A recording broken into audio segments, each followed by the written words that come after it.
Well, welcome back. This is I'm Jeff Harrison. I'm here with Leslie Spoor, and I'm with Swing Point Media. And we're doing a dual webcast, if you will, or live Facebook. We've got one camera from Facebook Live for Swing Point Media and one for Concierge Business Solutions. Yay!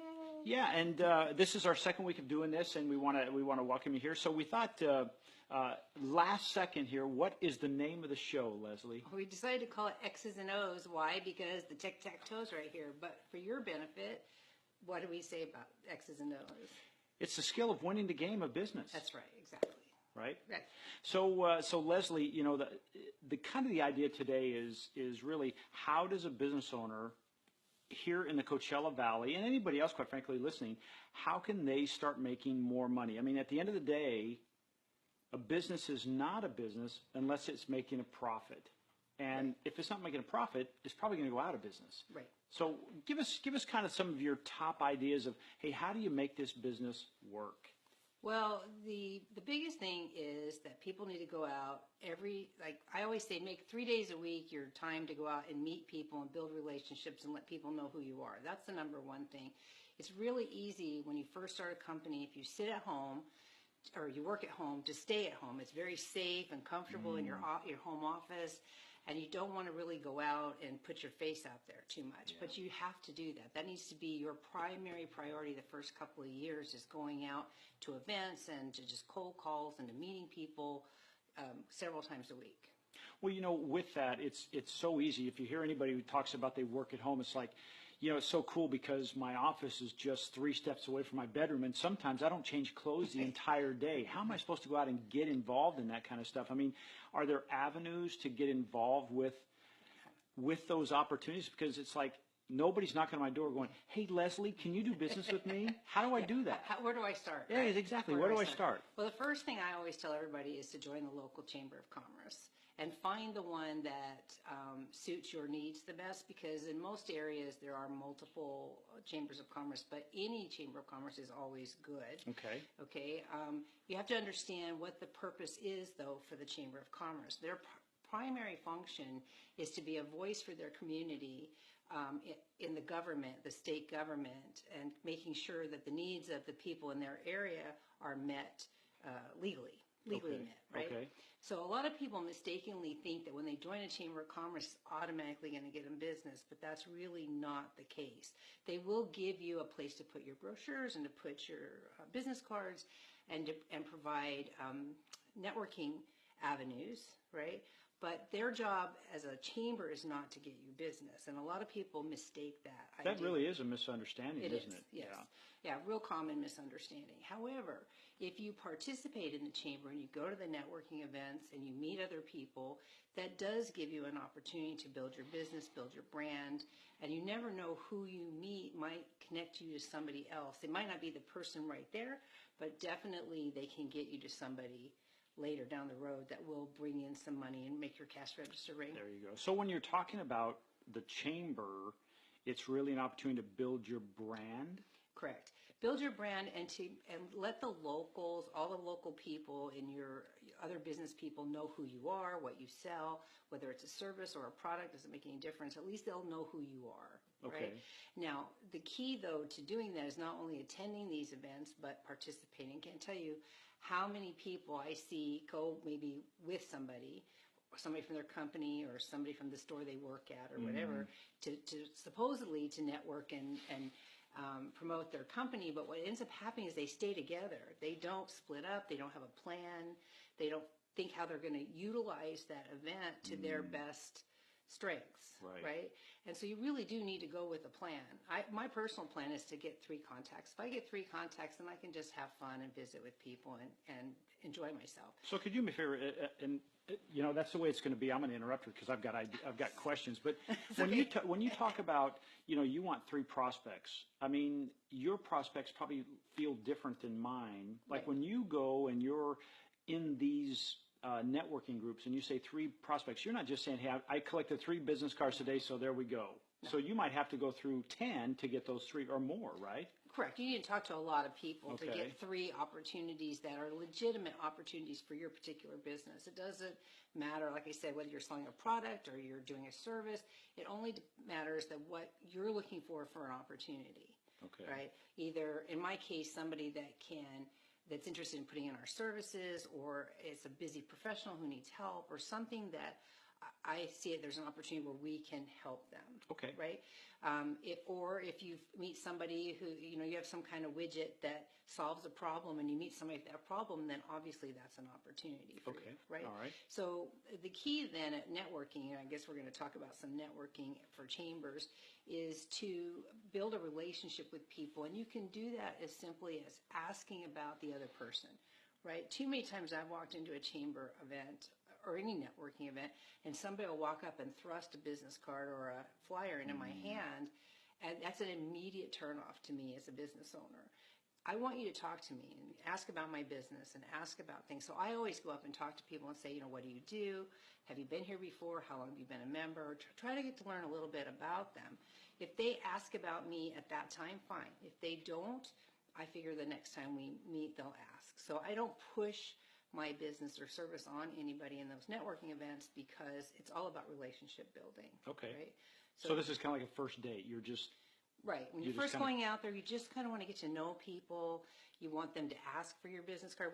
We can do a whole segment on business card etiquette at some point in the future, but there's ways to promote yourself without, I'm not trying to say, in a way that builds a relationship. Okay. Right? Yeah, because sometimes I go to those meetings and I feel like either I'm on the Serengeti, and I know there's a lion out there, and it's lurking in the high grass, ready to pounce on me, right? And they're just like, I feel like it's just like real quick, who are you? What do you do? And then it's real quickly I'm dismissed, or the relationship starts. And you're saying there's a better way to do that. Right. And in the beginning, when you're brand new at this, it can be quite intimidating to go and see a room full of faces that you've never met before. And how do you get to know them? And what are you going to say to those people? So one of the things I recommend to new business owners is to not only join the chamber, but to also participate, volunteer to be on a committee. I was an ambassador with the Palm Desert Chamber, you probably know this, right, for several years, and I got to meet and greet other business owners when they came to the mixers, and that gave me a chance it forced me to talk to them and gave me a chance to meet people and get to know them. So if you actually join up with the chamber and then say, how can I help? What can I do to participate? Even if you're just selling raffle tickets or taking money at the door, or whatever, you don't have to talk over the microphone necessarily. You have to get in front of people. Right, you don't have to get up in front of anybody, but you can certainly help and give back in the community that you want to honor your company. Right? Okay. So I think that's a good way to do it. It helps break the ice for when you walk in. In fact, for me at this point, if I walk into any kind of a networking meeting and there's a bunch of people I don't know, I want to stay there, because there's 150 new people for me to get to meet, right? See, that's a good point. That's a different mindset. Right. Than, geez, here's 150 people I don't meet. I'm just going to hang over here by the bar. Exactly. Right? Have another cocktail, right? And make sure my Uber number's handy. But anyway, so let's just recap. So first of all, if you're a business owner and you're looking to make the register ring, and let's say you have a business out of your home, you can't just stay at home and hope something happens. You have to get out. You have to get out. Okay, and one of the best things is get involved with the chamber, right, and then be active with the chamber. Right. Go to the meetings. Then you say volunteer. Volunteer to help them, and also write articles. The chambers are always looking for articles to put in the newsletter. Yeah. All of them. They will take anything. If you're breathing, they will take an article from you. Because they're looking for help, right? Right. Yeah. Well, and people want to hear from other people in the community. I mean, I joke about the breathing, but seriously, they want to know what you have to say. Yeah. And share it with other members in the chamber. So, because if you have an issue or a problem or a solution, as a matter of fact, I'll give you an example. I worked with a vendor this weekend who has a new business in La Quinta. Okay. And she's a member of the La Quinta Chamber. And that's a really good chamber to join, because they give you a lot for your membership, and they promote you throughout the whole community, which is awesome. Yeah. So I was saying to her, why don't you write an article? And she says, I don't know what to talk about. And I said, well, why? She does a party planning business. So I said, why don't you talk about the difference between a latex balloon and a mylar balloon, and why you might want one or the other for a given event. Wow. And what is float? Are you familiar with float? Float is the stuff they put in with the helium to keep the balloon from releasing the helium too fast. I thought that was the stuff that made my voice hot. Yeah, it does that too. Okay. I've heard you talk that way, actually. No, float will help the balloon stay aloft for a longer period of time. It kind of seals them, if you will. All right. So I suggested several topics to her. She's like, I never even thought about any of that. So there's ways to promote yourself by writing articles, and you don't even have to, it's not a hard sell even. Give some information to help other people, and then put your name in your little biography at the bottom, and people will learn who you are over time. See, this isn't a quick, I'm going to get my name out there instantly, and everybody's going to know who I am, and they're going to flock to my door, right? Yeah. You have to take time and build your relationship and your brand in the community. Okay. And it's very important to give back. Yeah. Right? Yeah. You know, there's a lot of different ways, and so today, I think this is probably a multi-conversational program as far as this is concerned. But it's, again, you got to get out. Where do you go? You just can't stand on the street and spin a sign. I mean, you could, but that's probably not your best thing to do. Go to a chamber where there's other members, and you can start introducing yourself and have a relationship with these people, right? Right. I just want to recap one piece where you said, when you're at the chamber and you're going to go to these meetings, have a goal in mind. Right. Right? Don't just go and say, I hope something happens, but like you said, you wanted to have 3 good prospects. Or opportunities. I'll talk to 30 people, and maybe 3 or 4 of those will be what I recognize as opportunities. Now, when you're a new business owner, you may not always recognize the opportunities, but for sure you're going to get some, right? And there's all kinds of follow-up tips. I mean, I always carry a marker with me, so that I can write on the business card. If we say you meet somebody and they say, oh, let's call me for lunch, you need to put a note on that business card, because I absolutely guarantee when you get home and you're tired and you can't remember who you talked to, you will not remember who said, let's get together for lunch. True. Right? And you need to have like a marks a lot instead of a pen, because so many of the business cards today have a film on them. Right? So you have to think about these things. So they have a film and you can't write on them with a pen, so you need to be able to put something with the marks a lot, right? And then you need to follow up, and if somebody asks for a meeting and says, I'd like to talk more to you, then you need to make sure that you follow up on that and set up a lunch or take that, because that's an opportunity. You don't know where it's going to go, but it's definitely an opportunity. Well, before we go, I just want to share one little story for our business. When we first started our business 5 years ago now, we decided, hey, we'll join Palm Desert Chamber of Commerce. At that time, it was probably the largest and most thriving, so we joined there. And I think within the first year, we were asked to do the Palm Desert golf cart parade. Right, so was I, Yeah, and we did that, but as far as like creating the video and whatnot, and so we did that. I think we did that for 3 years. Yeah, I'm looking behind the camera. My business partner, Amy Anderson, is like 3 years. Yeah, so we did that, and it was very beneficial. And then, ironically, we didn't get a lot of business out of there, but we did meet some nice people, and we did attend events. It sounds like, based on what you're saying, we probably could have done a little bit better, but ours was more. It took time to build, but then, ironically, somebody calls us out of the blue and says, I need your service. I'm like, well, how did you find out about us? And he said, well, I went to the Chamber's website and looked up, and I was looking for somebody who did videos for business. He said, you were the guy out there. So it's like it added credibility to our bottom line, and that was a kind of a neat opportunity. So it is beneficial. You should. The chamber is absolutely beneficial if you use it and you market it. I mean, you use it to your advantage. You cannot just join and expect for business to come. You must participate. You must give back. You must volunteer, get on their committees, help them out, offer to speak if you're comfortable speaking. I know a lot of new business owners are not comfortable speaking in public, so offer to speak if you can. If you can't write, so that you can write something to get out there and get your name out there. I was an ambassador, and I was ambassador of the month 3 times, because they tally up points and figure out all the stuff you do. So it was pretty easy to get that. You really want to give back, because if you approach your business from the point of view of, I need to honor my sponsors, right? That's one of the things that are really important to me, and to give back into the community that you want to give you work. So by volunteering and helping, that will satisfy that need. You know, it's the same with, I always tell other people, you know, join the chamber and join a charity that means something to you, and volunteer and give back, because even in charities, you're doing something good for the community, and you're meeting people that are also doing something good that has the same philosophy and about some charity that they love, right? And then those people might also be a good way to lead you to more business down the road. Yeah. Right? One of the things, because you said something about, you know, speaking, that's another thing we did a lot of. At one point, we were speaking at 6 different chambers here in the Valley, and I can't even remember how many people that we made contact with and that turned into business one way or the other. And sometimes it was just one of those things where it was actually allowing us, and here's something that you maybe openly people don't talk about.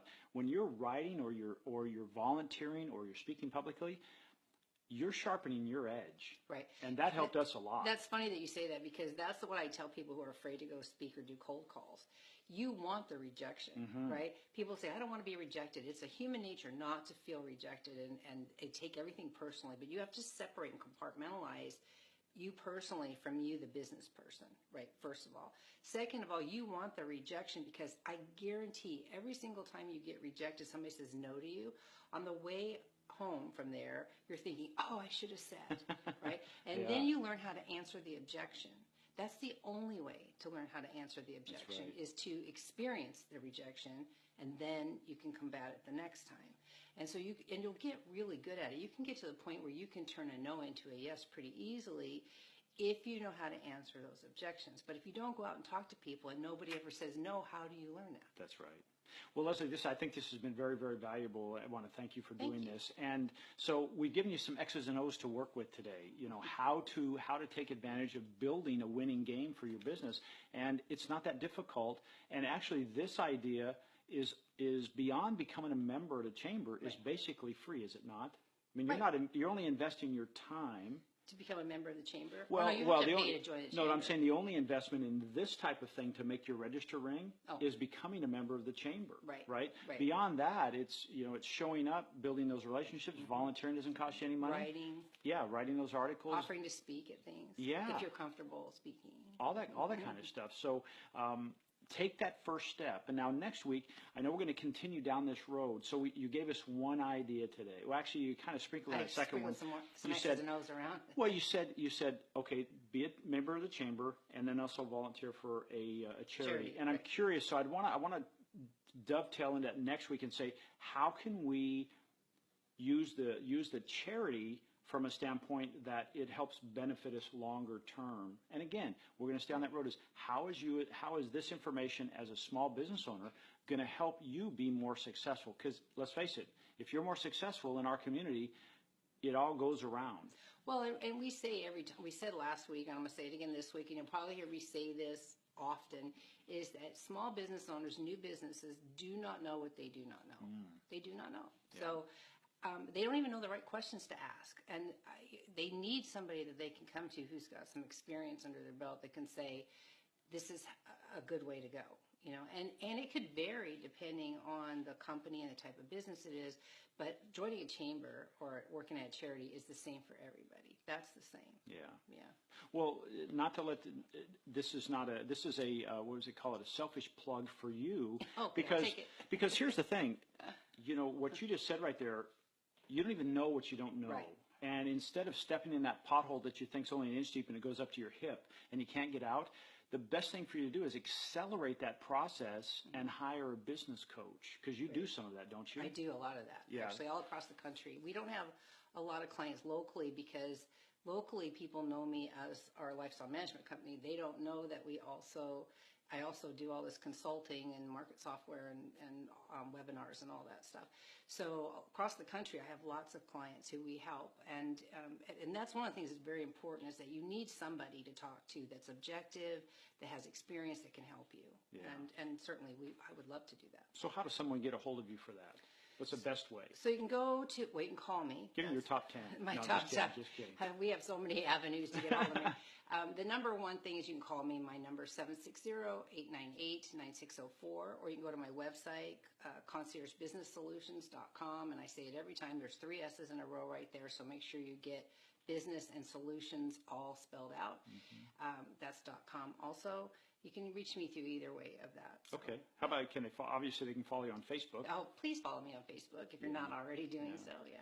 Now, you also do a monthly newsletter as well. I'm a recipient of that. I mean, you give great tips in the monthly newsletter as well. I do, and although I hesitate for the word monthly because we've been so busy lately, I'm kind of behind on my newsletters. But on my Executive Aaron's website, you can go on the archive, and there's dozens. I mean, I've been writing newsletters since 2007, I think. Okay. So there's dozens of newsletters with lots of good tidbits and things that can help you in the archives. And then if you get on my distribution list, if you email me or sign up for the newsletter, I'll make sure that you get the new ones as they come out. Fabulous. So one more time before we go, tell us your phone number. 760-898-9604. Great. Leslie, thank you so much. We look forward to seeing you next week. My pleasure.